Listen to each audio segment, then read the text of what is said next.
आजादी की लड़ाई में वंदे मातरम की भावना ने पूरे राष्ट्र को प्रकाशित किया था।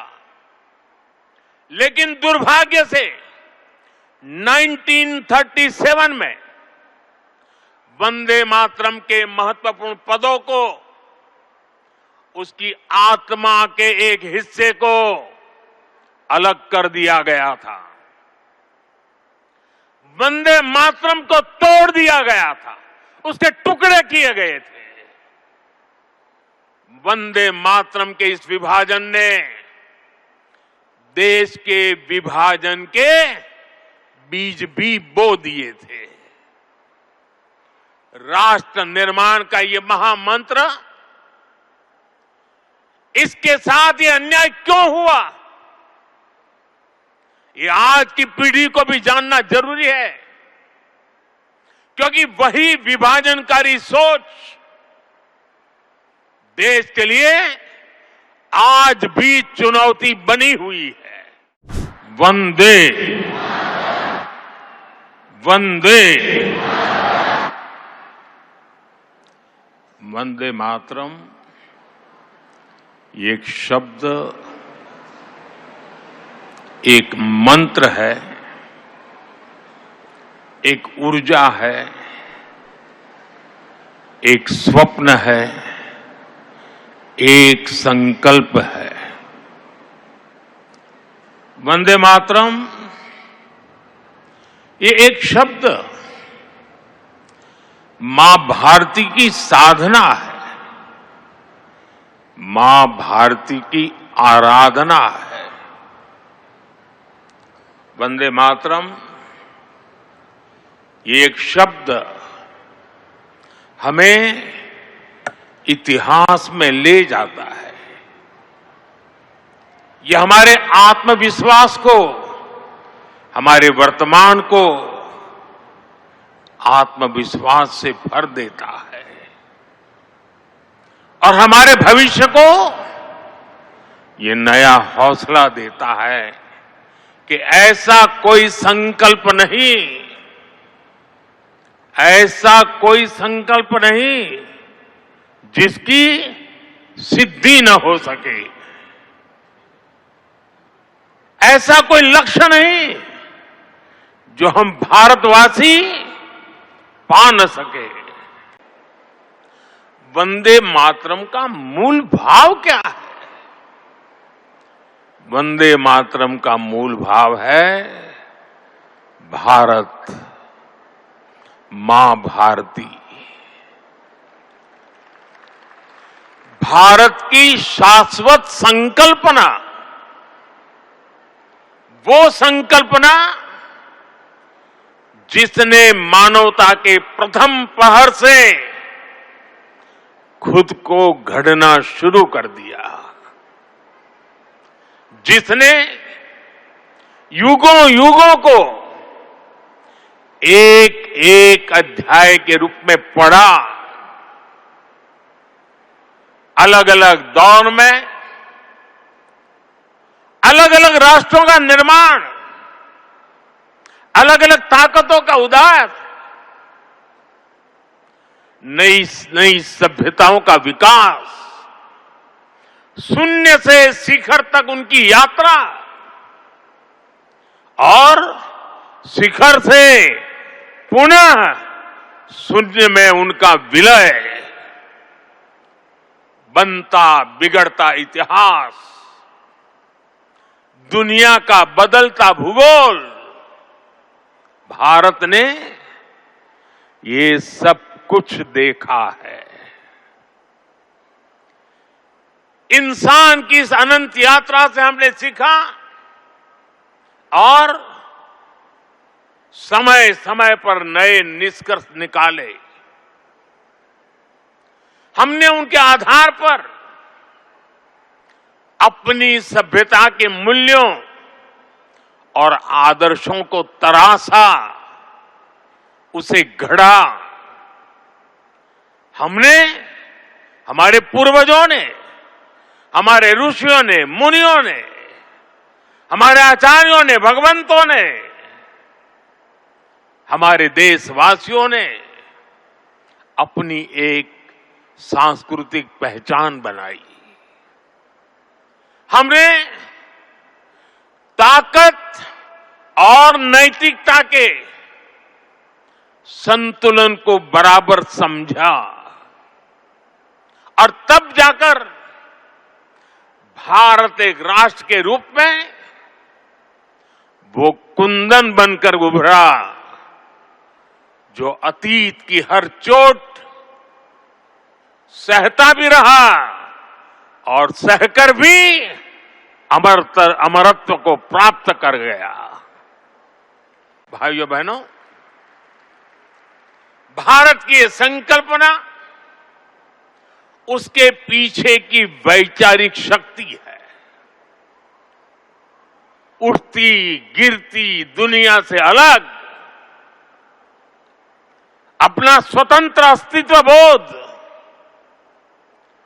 ये उपलब्धि और लयबद्ध लिपिबद्ध होना, लयबद्ध होना और तब जाकर के हृदय की गहराई से,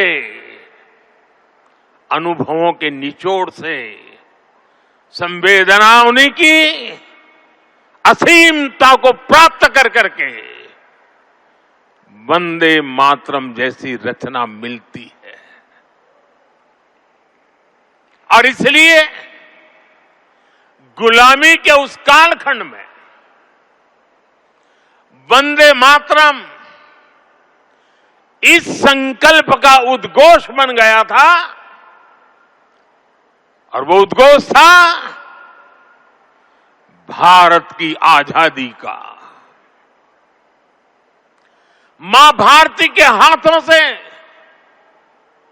गुलामी की बेड़ियां टूटेगी और उसकी संतानें स्वयं अपने भाग्य की भाग्य विधाता बनेगी।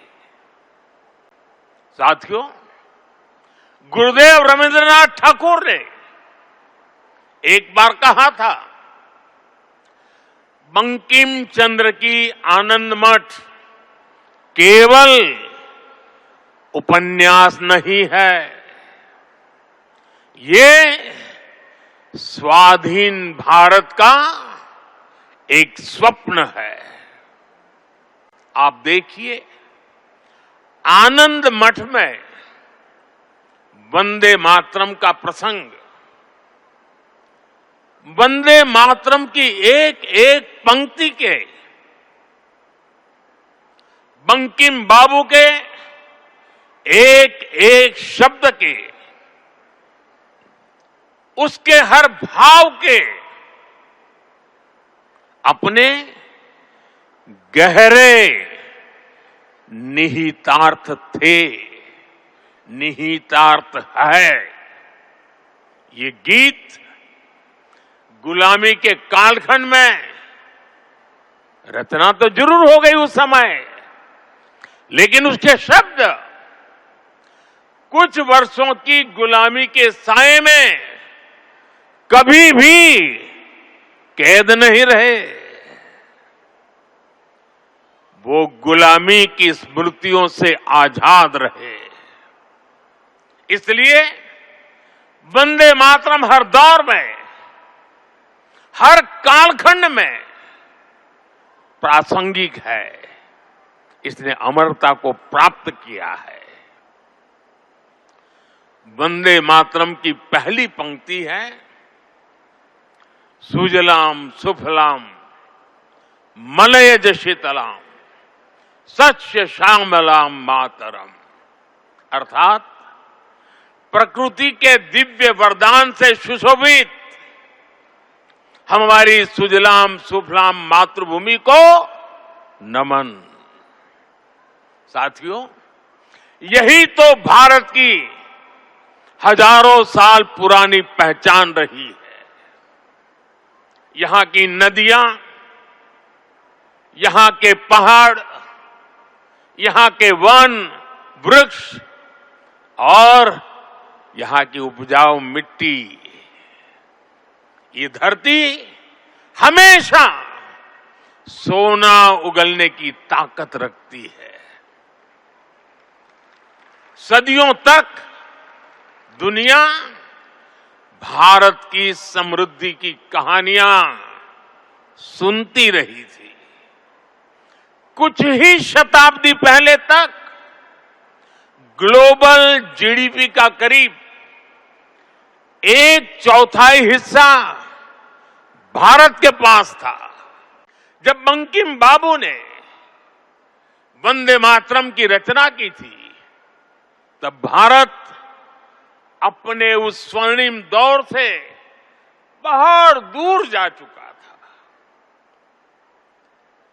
विदेशी आक्रमणकारियों ने उनके हमले, लूटपाट, अंग्रेजों की शोषणकारी नीतियां, उस समय हमारा देश गरीबी और भूखमरी के चंगुल में करा रहा था। तब भी बंकिम बाबू ने उस बुरे हालात के स्थितियों में भी चारों तरफ दर्द था, विनाश था, शोक था, सब कुछ डूबता हुआ नजर आ रहा था।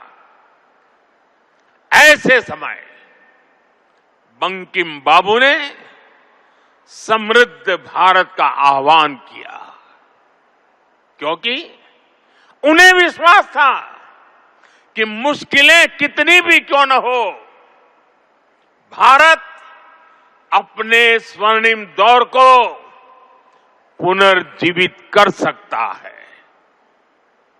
और इसलिए उन्होंने आह्वान किया, वंदे मातरम।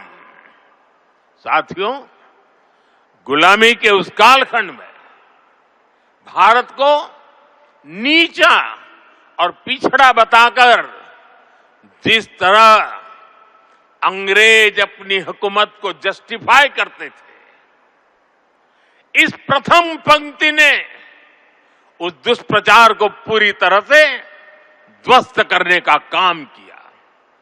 इसलिए वंदे मातरम केवल आजादी का गान ही नहीं बना, बल्कि आजाद भारत कैसा होगा, वंदे मातरम ने वो सुजलाम सुफलाम सपना भी करोड़ों देशवासियों के सामने प्रस्तुत किया। हमारे वेदों ने हमें सिखाया है, माता भूमि ही पुत्रो अहम पृथ्व्याः, अर्थात ये धरती हमारी मां है, ये देश हमारी मां है, हम इसी की संतानें हैं। भारत के लोगों ने वैदिक काल से ही राष्ट्र की इसी स्वरूप में कल्पना की, इसी स्वरूप में आराधना की। इसी वैदिक चिंतन से वंदे मातरम ने आजादी की लड़ाई में नई चेतना फूंकी। साथियों, राष्ट्र को एक जियो पॉलिटिकल एंटिटी मानने वालों के लिए राष्ट्र को मां मानने का विचार हैरानी भरा हो सकता है, लेकिन भारत अलग है। भारत में मां जननी भी है और मां पालनहारिणी भी है। अगर संतान पर संकट आ जाए तो मां संहारकारिणी भी है। इसलिए वंदे मातरम कहता है, अबला के नमाए तबले बहुबल धारिणी नमामि तारिणी रिपुदल वारिणी वंदे मातरम, वंदे मातरम। अर्थात अपार शक्ति धारण करने वाली भारत मां संकटों से पार भी कराने वाली और शत्रुओं का विनाश भी कराने वाली है। राष्ट्र को मां और मां को शक्ति स्वरूपा नारी मानने का ये विचार इसका एक प्रभाव ये भी हुआ कि हमारे स्वतंत्रता संग्राम स्त्री पुरुष सबकी भागीदारी का संकल्प बन गया। हम फिर ऐसे भारत का सपना देख पाए जिसमें महिला शक्ति राष्ट्र निर्माण में सबसे आगे खड़ी दिखाई देगी। साथियों, वंदे मातरम आजादी के परवानों का तराना होने के साथ ही इस बात की भी प्रेरणा देता है कि हमें इसे आजादी की रक्षा कैसे करनी है।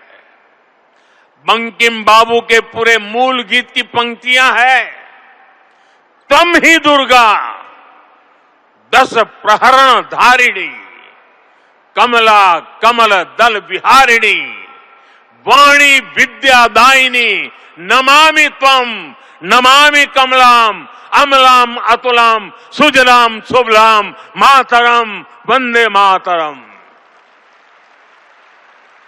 अर्थात भारत माता विद्यादायिनी सरस्वती भी है, समृद्धिदायिनी लक्ष्मी भी है और अस्त्र शस्त्रों को धारण करने वाली दुर्गा भी है।